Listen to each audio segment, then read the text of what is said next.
The iPad had been sitting on the kitchen counter for 2 years. One of those household objects that belongs to everyone and no one. The kids used it for homework, James used it to read the news, I used it when my phone was charging in another room. It was synced to James's account. That was just how it had always been set up. Nobody had ever thought to change it. One Tuesday morning in October, my daughter handed it to me while I was making breakfast. She was 9 years old, still in her pajamas, annoyed because a notification had covered the worksheet she was trying to finish. She said, "Why is Aunt Diane texting Daddy about you leaving?" The way children say things, casually, without understanding what they're carrying. I looked at the screen. The message preview was from Diane. It was cut off mid-sentence, but the half I could read had no business existing.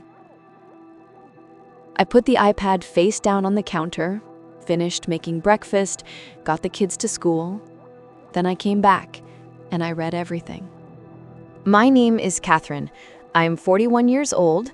I've been married to James for 12 years. We have 2 children, a house we designed together, and a life that from the outside looked exactly like what it was. Diane had been my closest friend for 20 years. We met the first week of university, the kind of friendship that starts before you know who you are and shapes you anyway.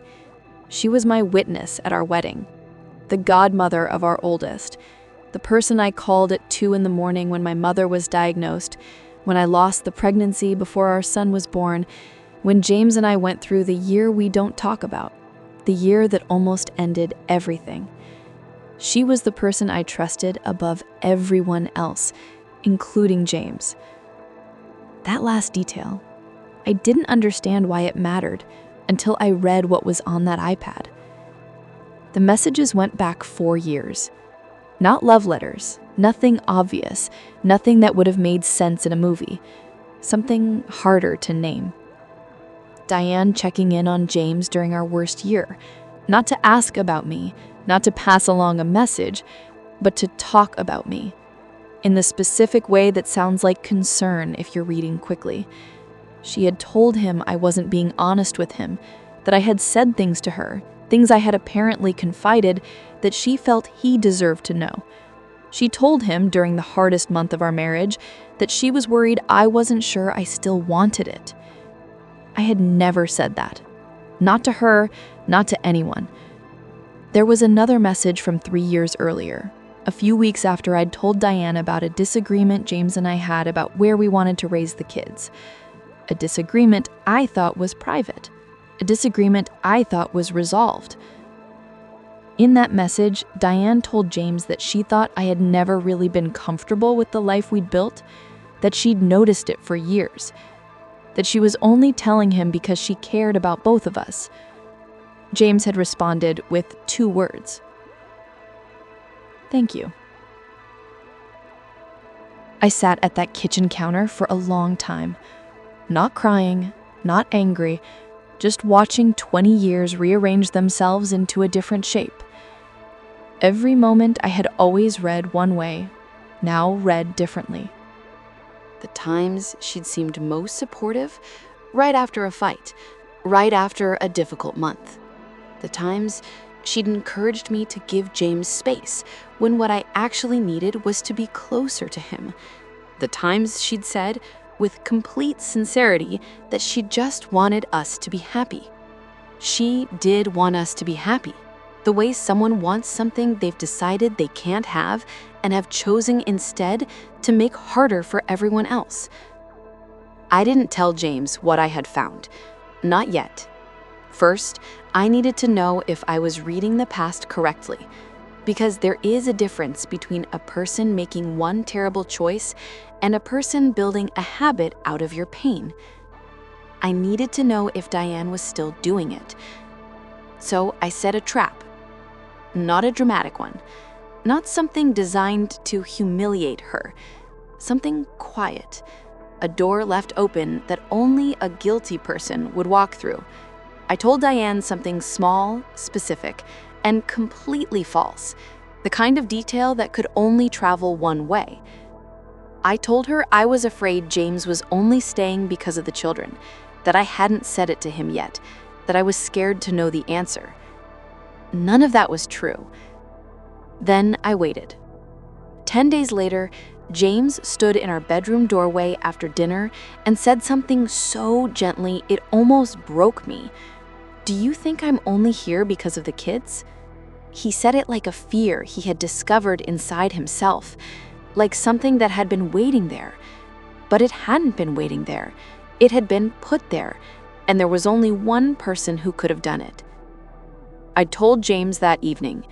Not everything at once. I showed him the messages first, let him read them without commentary, without framing, without telling him what to think. He was quiet for a long time. Then he said he remembered that month, the one where everything had suddenly felt uncertain, the one where he had pulled back from me because he'd believed, without ever asking me directly, that I was already halfway out. He had believed it because the person who told him was the person I trusted most. He said he was sorry he hadn't asked me. I said I was sorry too. Those conversations were hard, the kind of hard that feels necessary because it's real. We talked about that year properly for the first time, what we had each been carrying, what had been said, what had been planted, and the difference between the two.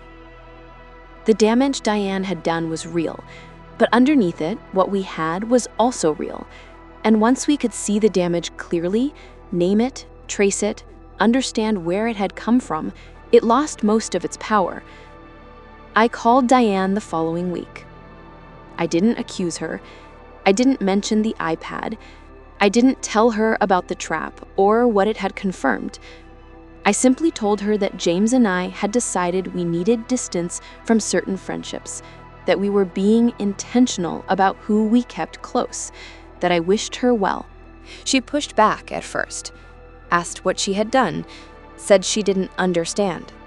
I told her I thought, on some level, she did. A long silence.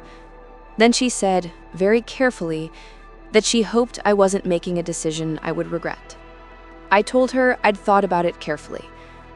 Then I said goodbye. What Diane lost wasn't just a friendship. She lost the narrative.